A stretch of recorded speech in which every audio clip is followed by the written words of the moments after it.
Hallo zusammen. Wie ihr seht, habe ich hier so ein bisschen was zusammengesammelt. Wundabdeckung nach dem Tattoo. Also Abdeckung nach dem Tattoo, die würde ich heute gerne mal aus meiner Sicht schildern und auch vergleichen. Die Sachen, die ich hier aufgebaut habe, die vertreiben wir auch alle. Die haben auch alle zu einem gewissen Zeitpunkt an einer gewissen Stelle durchaus Sinn, aber nicht grundsätzlich und nach jedem Tattoo, finde ich.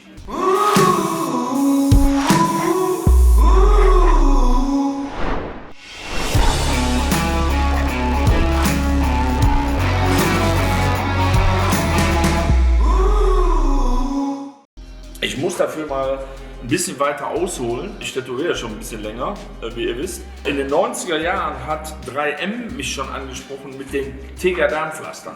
Viele von euch werden die wahrscheinlich noch kennen. Wenn nicht, erkläre ich es nochmal. Das sind atmungsaktive OP-Pflaster, ähnlich wie diese Filme von Dermalize und Unistar, wie sie heute sind. Aber da war in der Mitte ein Fenster frei, also nur der Rahmen war zum Kleben. Und 3M ist also damals auf mich zugekommen und hat gesagt, ob wir da nicht irgendwie was zusammen machen können.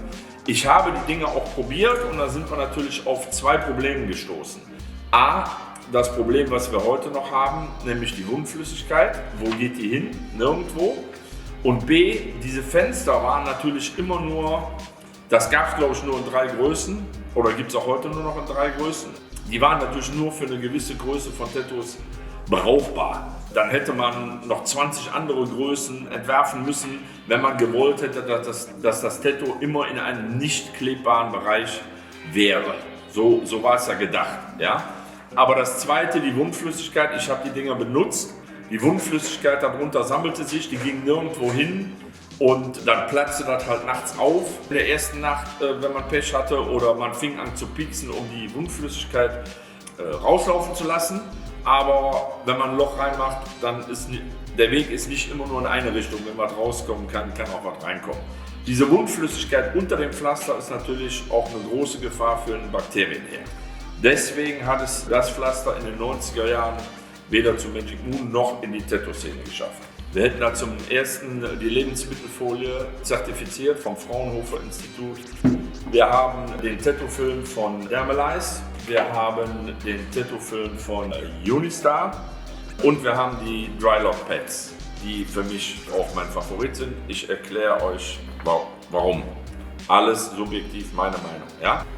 Also, die Tattoo-Filme von Unistar und Dermalize sind für mich das Gleiche. Vielleicht ein kleiner Qualitätsunterschied, deswegen auch ein kleiner Preisunterschied. Die sind eigentlich nichts anderes als die Funktion des Tegaderms auch, außer dass der Klebefilm über die ganze Fläche geht. Und da kommen wir zu dem Punkt, der mich so ein bisschen stört. Ist es sinnvoll, auf ein frisches Tattoo eine Folie zu kleben mit einer kompletten Klebefläche? Wenn man den Wundaustritt, die Flüssigkeit, die austritt nach einem Tattoo, nämlich die normale Schutzfunktion der Haut, Flüssigkeit abzugeben, die die Wunde schließen soll, verhindert oder gar stoppt, dann kann es durchaus Sinn machen, so ein Pflaster zu nehmen. Ob es Sinn macht, die normale Schutzfunktion des Körpers zu stoppen oder zu reduzieren, da kann man drüber streiten, finde ich nicht so gut. Das hat natürlich alles seinen Sinn, warum der Körper so reagiert. Deswegen, ich benutze diese Pflaster selber nicht. Ich benutze die Drylock Pads. Die Drylock Pads haben das Problem, was ich bei Tegaderm hatte, quasi aufgehoben. Die Drylock Pads sind von einer Seite perforiert, das heißt, wenn ihr die auf die Wunde legt und bis zum nächsten Tag drauf lasst, dann habt ihr am nächsten Morgen ein komplett trockenes Tattoo, egal wie viel abgesondert wird. Ja, aber die Schutzfunktion des Körpers lassen wir passieren. Das Drylock Pad fängt die Flüssigkeit auf, die wird am nächsten Morgen entfernt und dann kann das Tattoo ganz normal gepflegt werden. Entweder kann das nochmal drauf gemacht werden, weil die Wundflüssigkeit nicht mehr austritt. Oder aber ihr cremt und nehmt eine zertifizierte Folie zum Abdecken. Nochmal, für mich das Beste für ein Tattoo ist immer Luft. Ja, also wenn ich tätowiert werde, laufe ich zu Hause ohne Abdeckung oder irgendwas rum. Salbe drauf ja, aber Luft ist natürlich immer das Beste. Das muss jeder für sich selber entscheiden. Ja? Wir bieten alle 4 Sachen an, weil ich habe Tattoos gesehen, die damit funktioniert haben. Das Einzige ist, wenn es direkt nach dem Tattoo drauf gemacht wird, die Wundflüssigkeit kann nirgendwo hin, die sammelt sich möglicherweise darunter, oder aber ihr zieht Teile vom Tattoo, weil die Klebefläche so groß ist, direkt mit ab. Habe ich alles schon gesehen in 39 Jahren. Für mich die beste Lösung sind die Drylock Pads oder halt Luft und ein bisschen Folie mit Verkleidung und Bettzeug nachts geschützt ist. Die Funktion der Drylock Pads haben wir nochmal auf der Homepage in einem kleinen Video gefilmt. Ja, und auf die Homepage gestellt. Also so viel zur Wundabdeckung. Was unter die Abdeckung soll, sprich Aftercare, das werde ich euch in einem anderen Video erklären, weil da gibt es auch wieder ein breites Spektrum und da ist auch nicht alles perfekt. Okay, dann bis zum nächsten Video. Wir werden natürlich nicht nur Produktvideos hier zeigen, das ist nicht der Sinn von Hardboiled. Tattooland.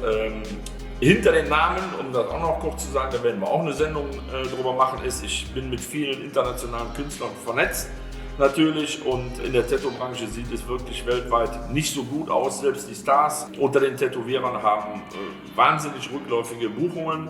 Ich kenne Leute, wo ich wirklich vor auf die Knie falle, die mittlerweile einen Zweitjob angenommen haben oder gar ganz andere Jobs machen, weil Tätowieren einfach nicht mehr das ist, weswegen sie tätowiert haben oder angefangen haben. Die Welt verändert sich, die Kommerzialisierung findet kein Ende. Ich habe eine Convention gesehen in Asien mit, ich weiß nicht, 2000 Frauen, die auf 1 Quadratmeter tätowieren, alle gecovert in Schutzhüllen, also Kunde wie Tätowierer. Du sahst wirklich nur die Stelle, die tätowiert werden musste, und das an 2000 Tischen in einer kleinsten Halle. Leute, wo sind wir hingekommen? Also, dass Conventions schon lange nicht mehr das sind, was sie mal waren, okay, aber die Richtung gefällt mir gar nicht und wir müssen auch nicht alles mitmachen. Auch dazu kommt noch eine Sendung, wo ich euch erzählen werde, was auf dem Supply-Markt so los ist. Auch da werdet ihr eine Gänsehaut bekommen. Ich denke, bis dahin, heute genug gesagt, habt eine gute Zeit, wir sehen uns bald.